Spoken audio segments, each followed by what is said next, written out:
Hakon, Æthelstan's foster son, was in England at the time when he heard of his father King Harald's death, and he immediately made himself ready to depart.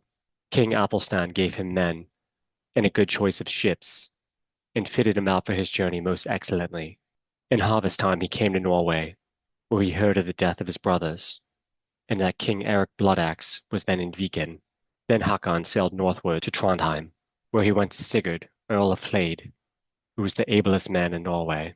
He gave Hakon a good reception, and they made a league with each other, by which Hakon promised great power to Sigurd if he was made king.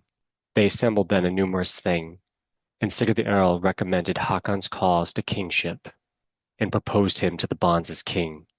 Then Hakon himself stood up and spoke, and the people said to each other, two and two, as they heard him, Harald Fairhair is come again, grown and young.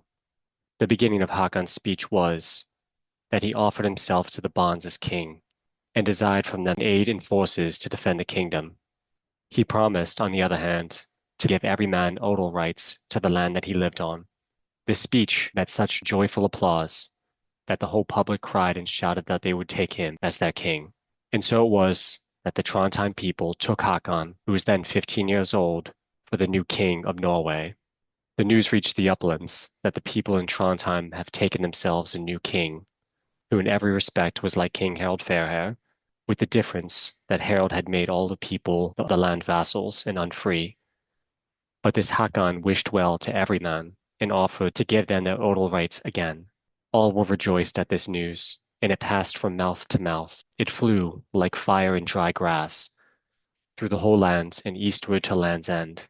Many came from the uplands to meet King Hakon. Some sent messengers, some tokens, and all to the same effect, that his men they would be, and the king received them all thankfully.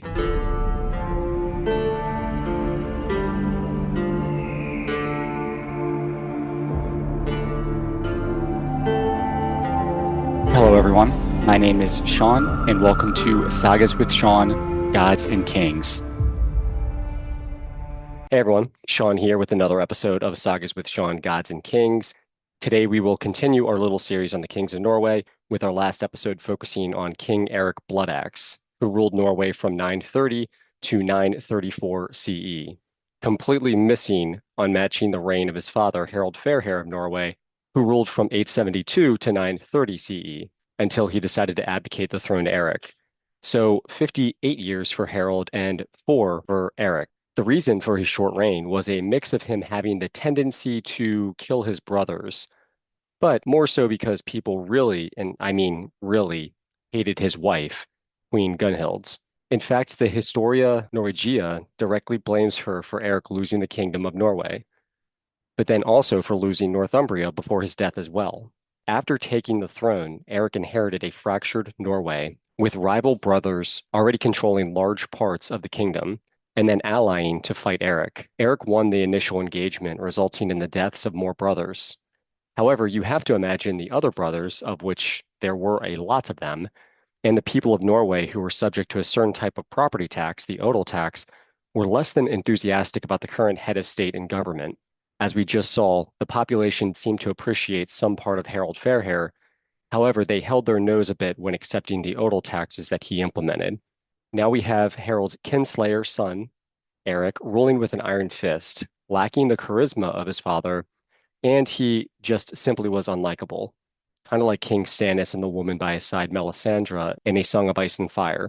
We also discussed another son of Harald, who at the young age was fostered in England with King Æthelstan. And shortly after this foster-father relationship started, this son of Harald was baptized into Christianity. And seeing as how he grew up in a country run by Christians, by the time he was 15 and his father Harald had died, he was fully brought up in the Christian faith. Upon the death of Harald in 934, Hakon, again 15, went to Norway, was given men and ships, and made his case to be the king, to usurp the throne from his brother, having the charisma of his father Harald, but also removing the odal taxes, which gives the ownership of the land back to the actual landholders, the people. Norse pagans in Norway decided to take a teenage Christian to be their king, and flocked to his banners. Eric Bloodaxe, seeing that his kingship was lost, fled Norway, and Hakon was then the king, as we heard in the episode's opener.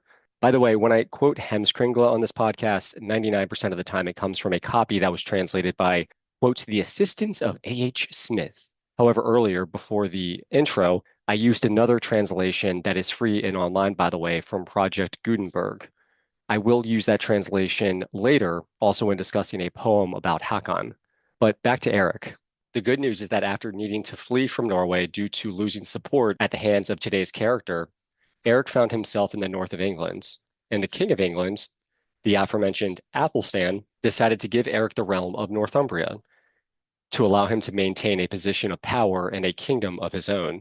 This one, albeit most likely at some point or most of the time, subject to Æthelstan.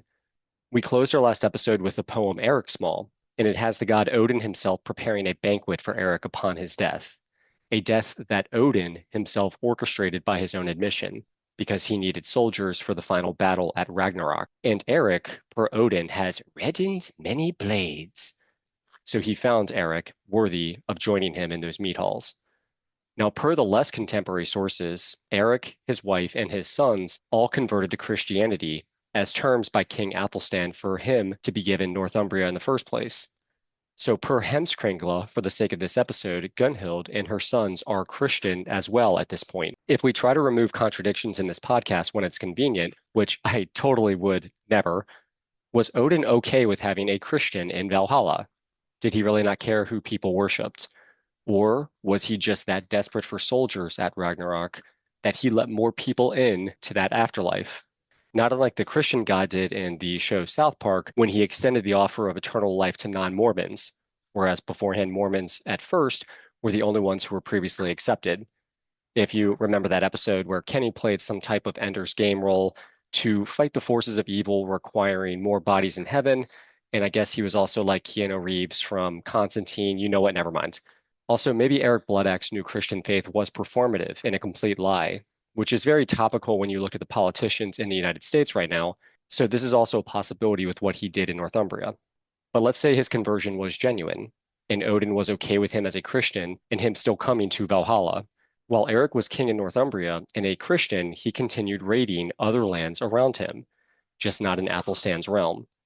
So this Christian faith did not deter his character and his actions for the most part. I wanted to say this because we sort of see the same story with Hakon, who grew up in a Christian world and was baptized into Christianity at a very young age. And we will see the idea of raiding and pillaging was certainly not specific to Norse pagans.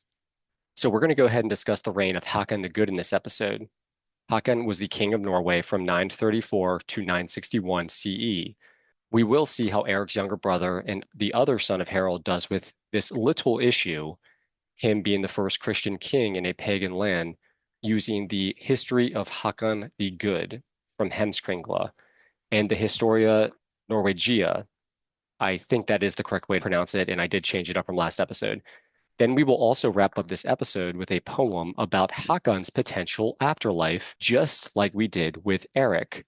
We covered some of the fourth part of the saga of Hakon the Good in our last episode, and I sort of also read you the entirety of part one, word for word, to start this episode, with Hakon being fostered in England with King Æthelstan, hearing of his father's death in 934, then deciding to go to Norway.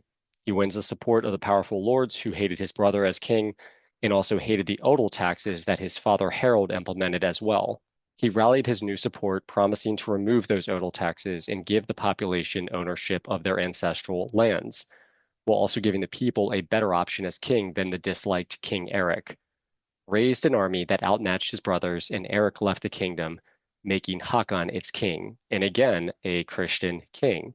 To go into some of Hakon's traits, I'm going to go ahead and do the thing and focus on what every Norse saga author does to prop up their male Viking characters by telling us how hot they are.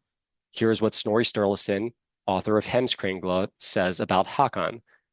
He was the greatest in sports, bigger and stronger, and more handsome than any other. He was wise, of fair speech, and a good Christian. As far as the lords and their lands, Hakon first traveled to the most influential noble not in the royal family, a man named Sigurd the Earl of Flade, which is in Trondheim, who was first to pledge loyalty to Hakon and would be his most loyal advisor. Sigurd's people soon followed in recognizing Hakon as their king. The people of the uplands then heard of this new king and son of Harald, who was severing the crown's ownership of their Odal lands, and many of the uplanders traveled to Trondheim to get a look at this new teenage king. Many uplanders bent the knee as well. Hakon then went to Vik, where his nephews Tryggvi and Gudrod were. Tryggvi and Gudrod were the sons of Olaf, another son of Harald, who had previously died when Eric came into power. Olaf initially rebelled from the crown, and this rebellion resulted in his death. Tryggvi and Gudrod, now fatherless, inform Hakon of the events previously bestowed upon the country at the hands of Eric, who was seated in the Midlands. The brothers were young, however, Hakon gave them leadership of Ranrik and Vingulmark and Vestfold, with nobles to caretake those lands until those brothers came of age. Part 3 of Heimskringla shows Hakon raising his army in Trondheim, Eric seeing the size of their army, then fleeing the country and the crown. Parts 4 and 5 of the history of Hakon the Good we also discussed last week because they detail Eric's arrival and rule in England, and then his death. Then his widow, Gunhild, and their sons fleeing to the Orkneys and Shetlands in the north of Scotland, where they eventually held positions of power there for a time. Then part 6 begins discussing Hakon's actual reign in Norway. Whereas last episode we followed Eric across the North Sea, in this one we're going to stay in Norway with Hakon. Hakon initially worried about his brother Eric raising an army to try and retake the throne. He delegated power of Trondheim to the aforementioned and loyal bannerman Sigurd the Jarl, as giving a well-reputed lord like Sigurd a seat of power within his kingdom was logical. Keep in mind, Hakon spent his whole life in England, so not only was his religion different, but he was new to the Norwegian culture as well, something that would make Sigurd an important ally. For my US listeners, think of a presidential candidate having this in mind when selecting their VP, someone who could complement your strengths, but also serve to offset your weaknesses as a candidate. Though Hakon would eventually find out about Eric's death, and at the time he did not fear his nephews, the sons of Eric. However, he did have another aggressor, the fucking Danes from Jutland. They were raiding Hakon's lands in Norway, in his kingdom. Again, funny note is that in Heimskringla, Gunhild, Mother of Kings, was not a Dane, but in other sources, she was actually a Dane and a princess of Denmark, and the daughter of King Gorm the Old, King of Denmark. So it would be fun for the narrative if she was the Danish princess and the Danes could have been pissed off that their lovely Gunhild was now a widow because of this usurper Christian king Hakon. Also, since Eric Bloodaxe's mother and favorite wife of Harald Fairhair, Ragnhild the Mighty, was a daughter of a lord from Jutland in Denmark, you could also play with the fun narrative that the Danes were pissed off that Eric, also a son of one of their own, was forced to relieve himself of the throne of Norway by the son of a non-noble serving woman. In reality, if these events were true, the Danish Vikings were most likely just opportunists, though, and King Hakon had only just taken over a fractured realm, and he was 15 years old. So there is a good chance the Danes were just like, well, what the fuck is this jumped up little shit gonna do? Fight back and beat us? And they just wanted to take wealth for their own. Anyway, so early on, Hakon had trouble with the Danes. In response, Hakon takes his army to Jutland and has the victory, crippling the Vikings who had been raiding. And this is Hakon's first taste of actual battle.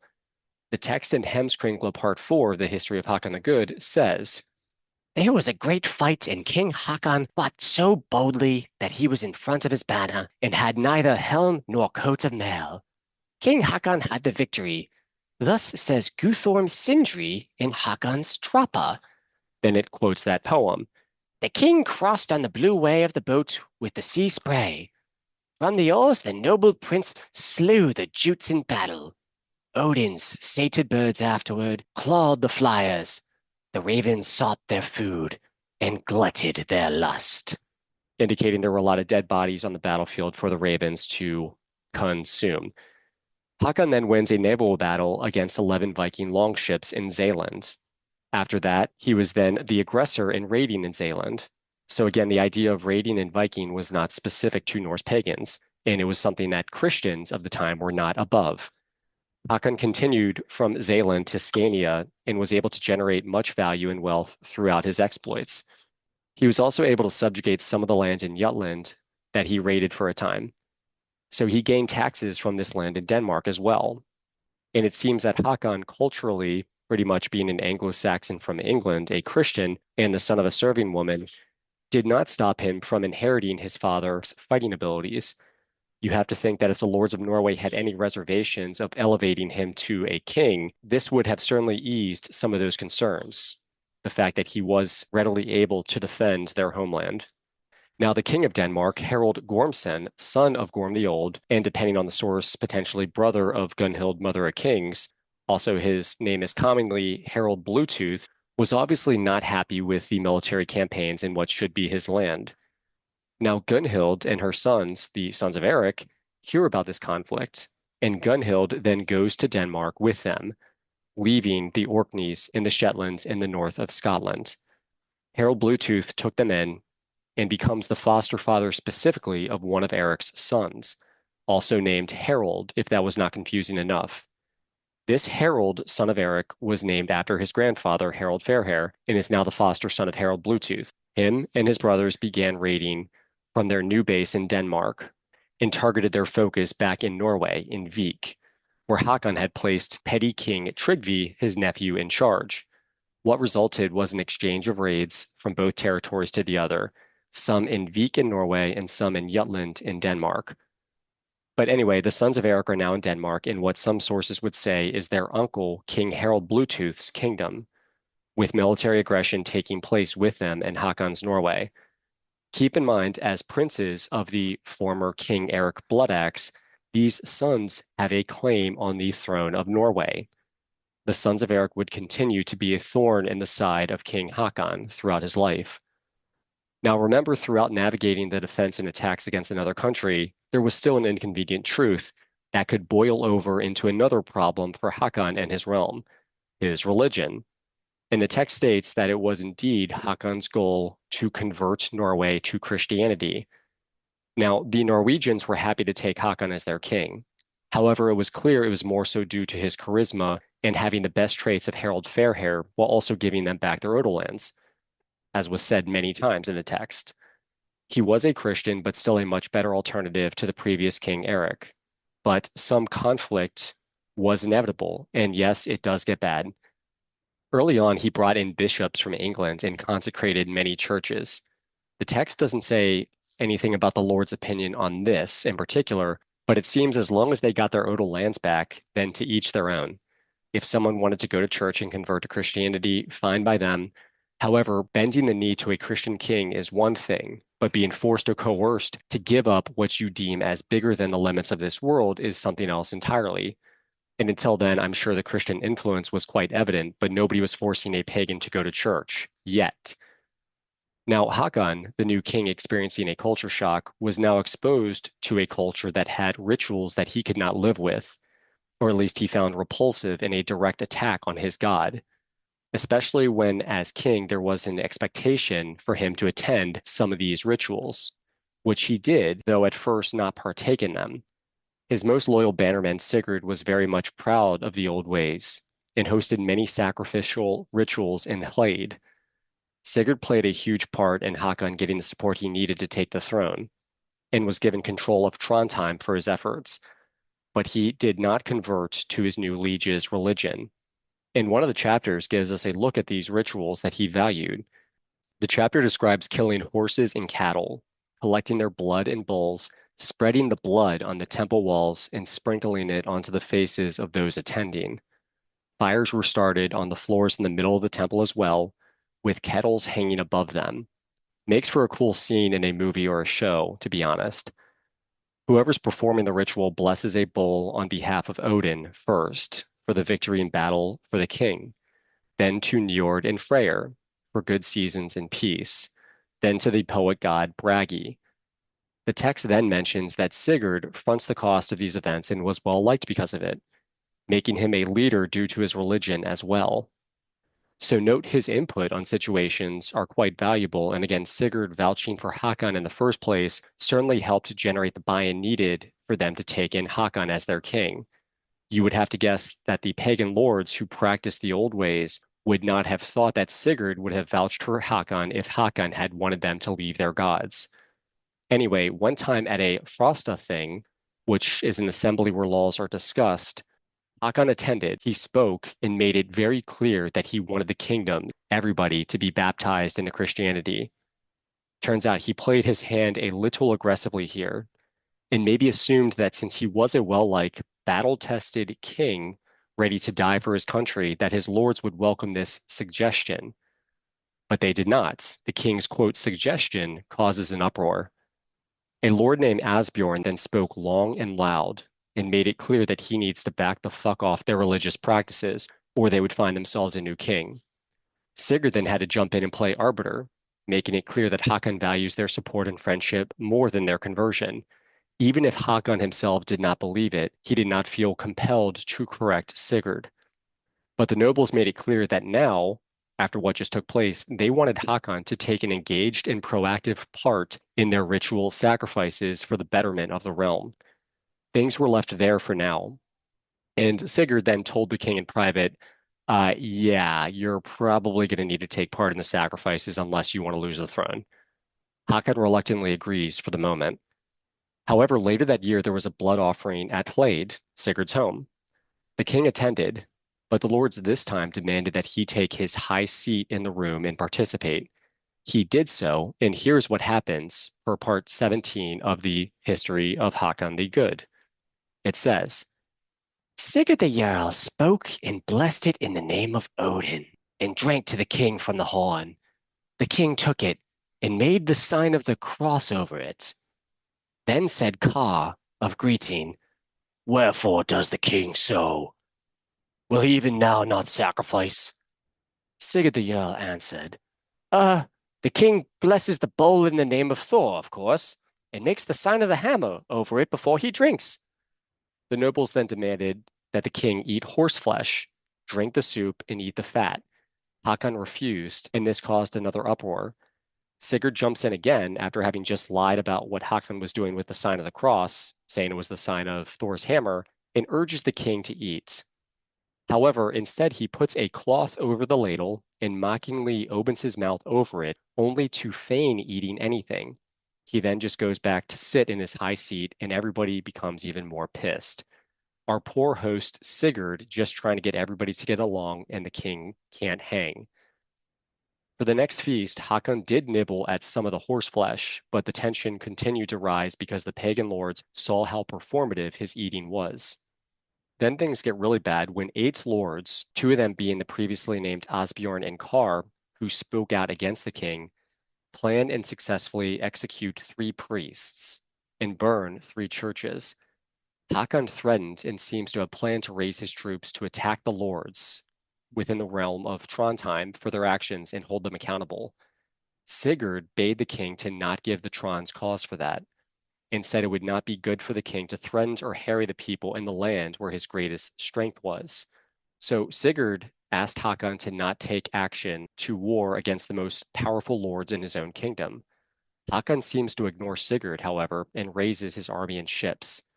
However, in what would be a civil war that would have made the population probably say, yeah, maybe this Eric and his mean wife Gunhild were not that bad, Hakon seems to have been saved here by another development before attacking his own people. The fucking Danes have come back. They successfully attacked Vik, causing Tryggvi to flee and began raiding again. The forces were led directly by the sons of Eric. So who knows, if they arrived a year later after Hakon started a war with his own people, his people would probably simply have sided with Eric's sons. But at the very least, this invasion united the Norwegians against a common enemy. And Hakon realized that he needed to adjust his course of action and needed the people of Trondheim again to fight the Danes.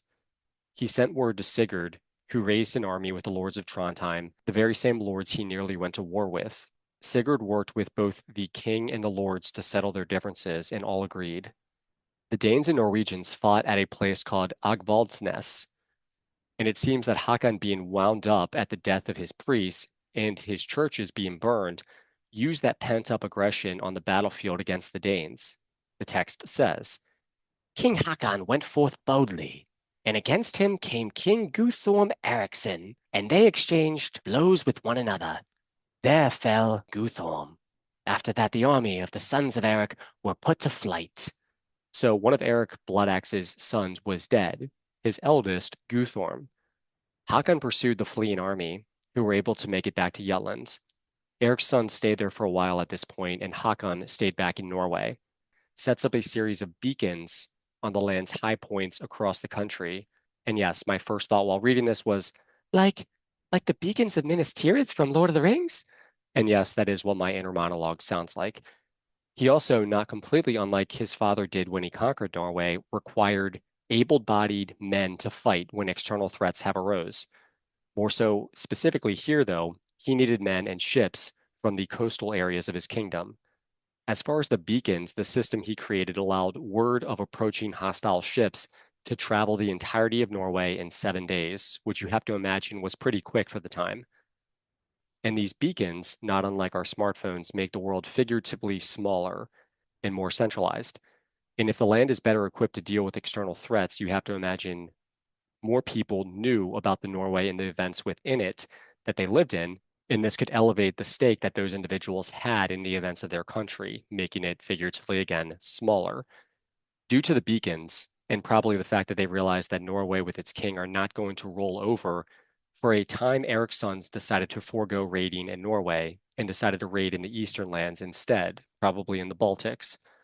And at this point, the text makes it clear that Hakon had now done a great job in ruling the lands, and there were years, in fact decades, of peace and prosperity.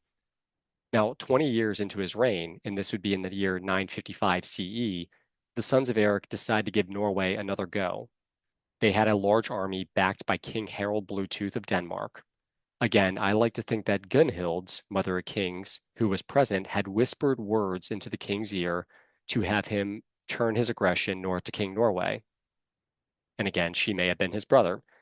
The result was due to a gap in the process chain of the beacons.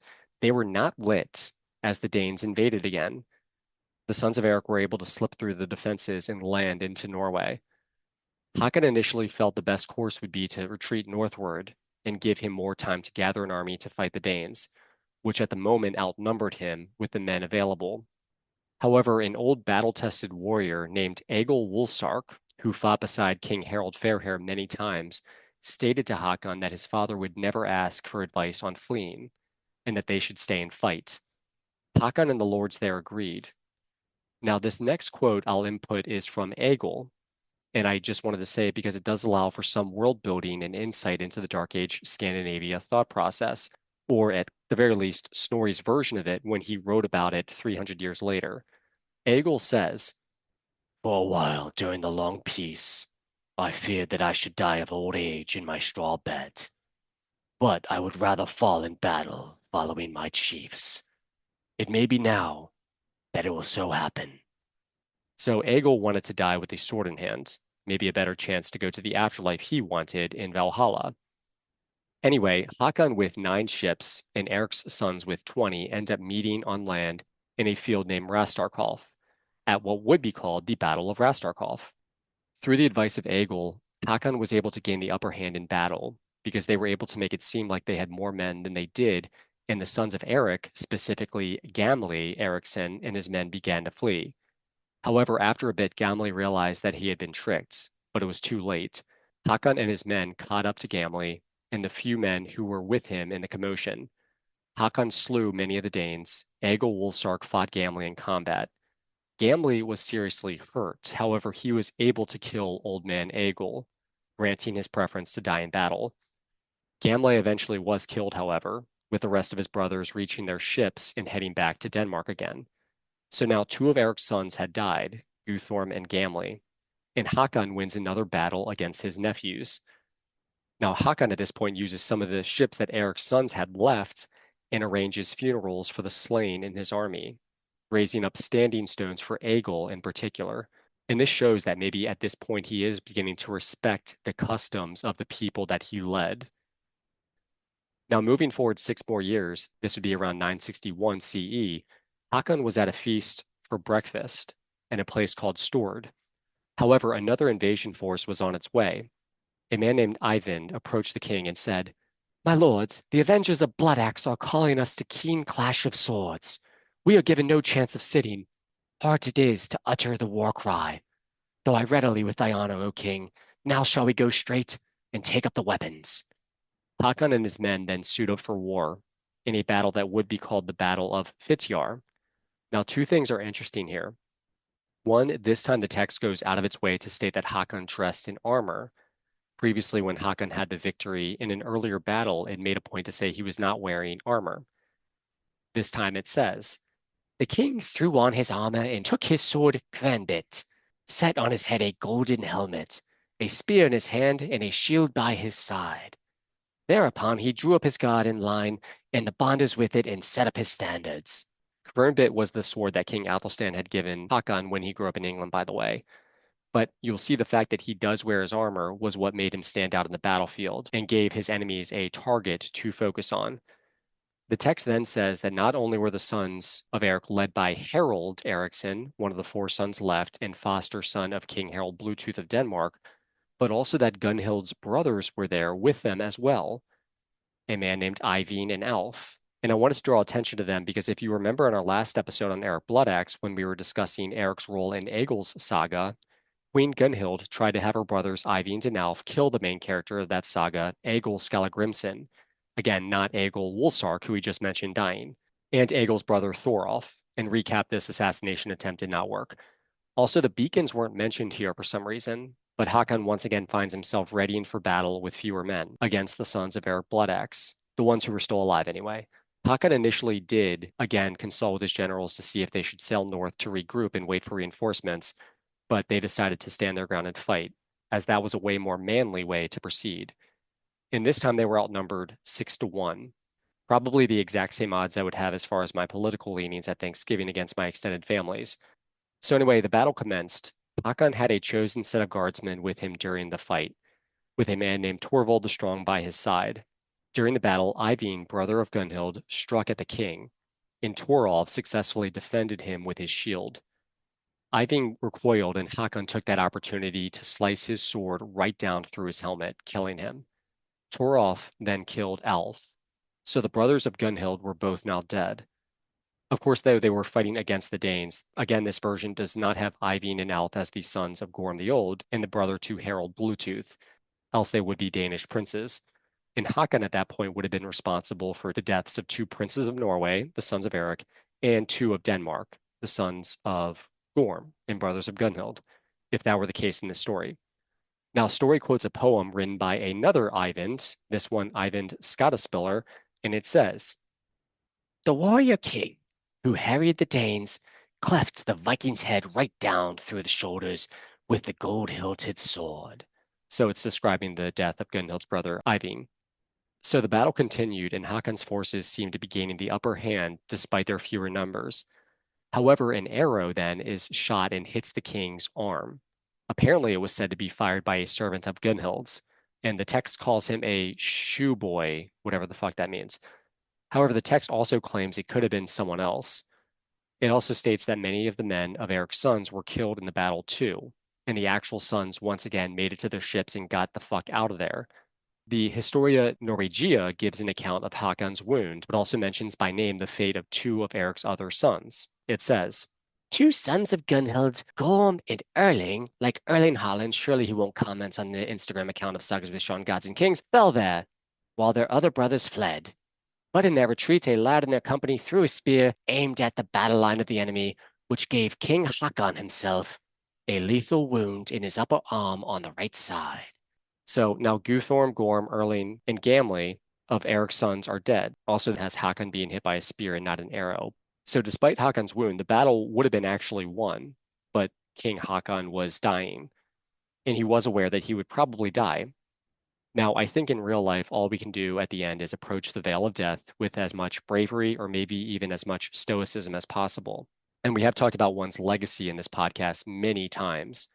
What we leave behind for the world or our family members is what truly will be important when we make our exits.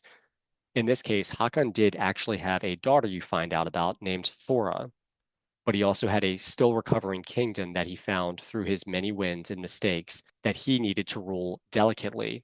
Hakon seems to have wanted to take these moments to make it clear his intentions with the kingdom.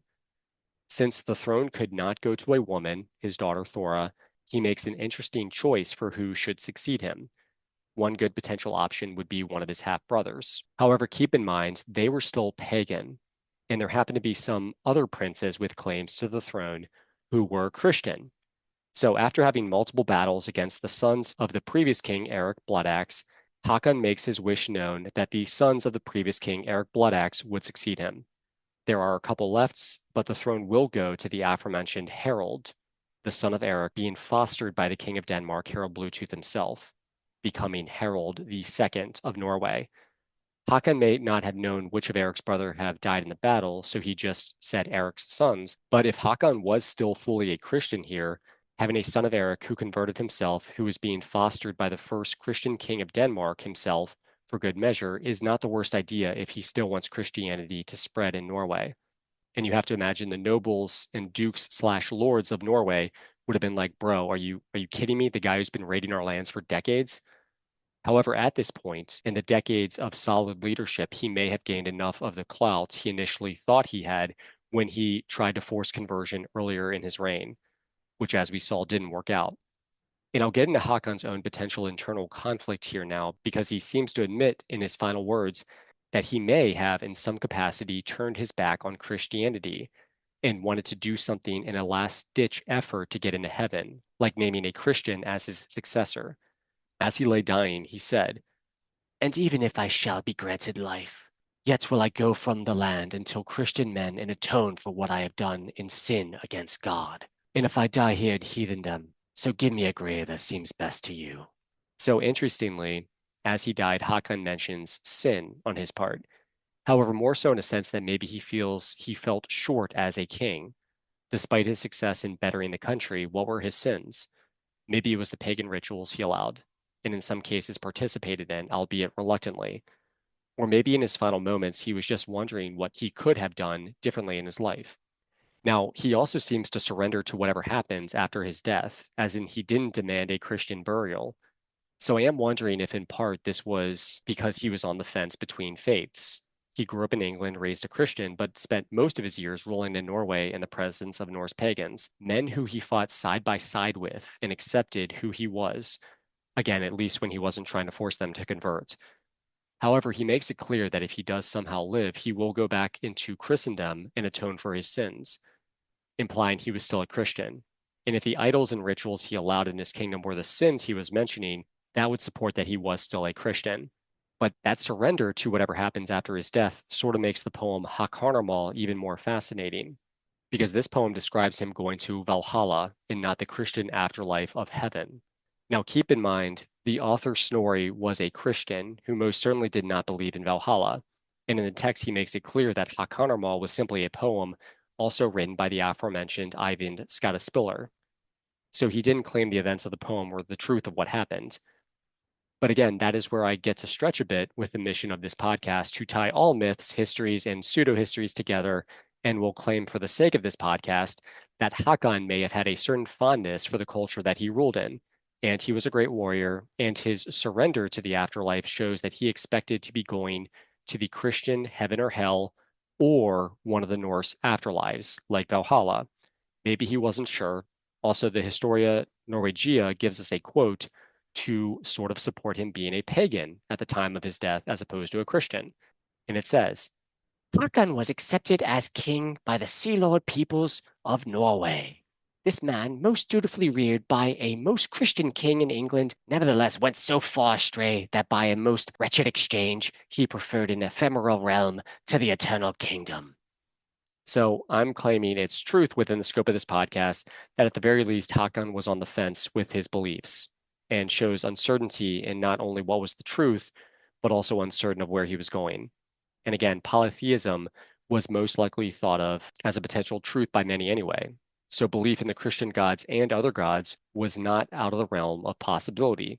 And according to Hakonarmal, it seems Odin himself, not unlike with Eric Bloodaxe, like we discussed last week, wanted Hakon in Valhalla and specifically orders his Valkyries to ensure his arrival in his halls. The poem opens up with Odin himself preparing a place in Valhalla for Hakon. a king of the Yngling line. Odin sends his Valkyries, Gunhild and Skogul, down to the battlefield to find him. Their mission is not just to observe the battle, but to choose the greatest warriors who have fallen and bring them to Odin's hall. As Hakon lies dying on the battlefield of Stord, surrounded by his warriors, Gondel and Skogul approach and speak to him, and then the text reads, Then spake up Gondel, standing near, resting upon her long ash spear. Hakon, the gods' cause prosper well, and thou in Odin's halls shalt dwell. Then Hakon responded, Thoughtful, tell me why the ruler of battles, victory is so dealt out on Stord's red plain. Have we not well deserved to gain? and by the way, I just love the rhymes. Gondel then responds, And is it not as well dwelt out? Hearest thou not the shouts? The field is cleared, the foemen run, the day is ours, the battle's won. Then Skogul, the other Valkyrie, responded, My coal-black steed, home to the gods, I must now speed. To the green home to tell the tiding that Hakon's self is thither riding. Then we go to Valhalla, where Odin says, Here, the first of men, brave Hakon comes, the Norsemen's king. Go forth, my welcome to him bring. So Hakon is chosen to go to Valhalla, and as mentioned, Odin orchestrates the outcome of battles, and his Valkyries serve as his arms in doing so. If you remember, Loki taunts Odin and Lokasenna for choosing the better armies and kings to die in battle so he can use them at Ragnarok. And that is what he has done here with Hakon, as confirmed by Gondel and Skogul. And in Eric's Maul, Odin confirms it himself in his conversation with Bragi. That is what he did with Eric.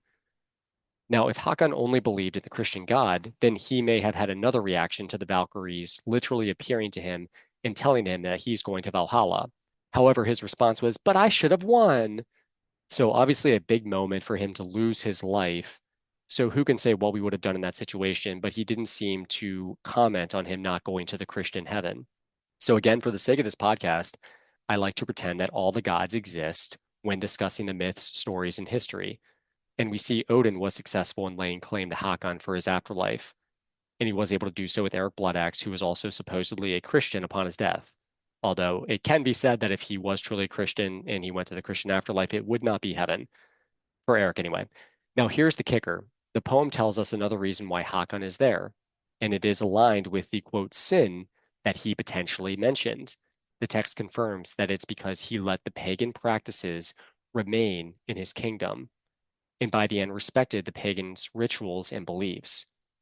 It says, Well was it seen that Hakon still had saved the temples from all ill. For the whole council of the gods welcomed the king to their abodes. And that's supposed to say abodes, but I wanted it to rhyme. Happy the day when men are born like Hakon, who all base things scorn, win from the brave an honored name, and die amidst an endless fame. So anyway, another awesome poem about a great warrior king's arrival in Valhalla. In the last two episodes, wrapped up with kings going there who were supposedly Christian at their deaths. And Snorri, again, was a Christian, but clearly understood the importance of his own background and the beliefs of his ancestors and the ancestors of the Norwegian kings that he wrote about. I was going to go further into Hakon's role in Egil's saga, but for the sake of timing and my sanity, to sum it up, that might be for another episode specific to that entire saga. Now, that is where we're going to leave it with King Hakon, the first Christian king of Norway, for who the most part had a prosperous reign that saw Norway get better of its Scandinavian neighbor Denmark a few times. But now we have a new king, King Harald II, aka Harald Greycloak, son of Eric Bloodaxe, son of Harald Fairhair. He's going to step into the role of king. And he spent a large portion of his life not only in Denmark, but being fostered by its king, Harald Bluetooth, another first Christian king of a Scandinavian country. When Harald II inherits the throne in 961, the relationships between Norway, Denmark, and even eventually England begin to intertwine in ways that I can't wait to touch on as we get past the turn of the millennium and then further into the closing decades of the Viking Age. So we have a bit of a ways to go in this series on the Kings of Norway, and I hope to end at the very least with a king who ruled over a century after this date. To sum it up, this series will continue, maybe not in the next episode, as it has been 5 weeks again in between episodes when I goaled myself to 2 or 3. I do plan on inserting what I hope to be shorter episodes into the fold to mix things up a bit and to no longer disappoint my few listeners. Anyway, thank you again for listening, everyone.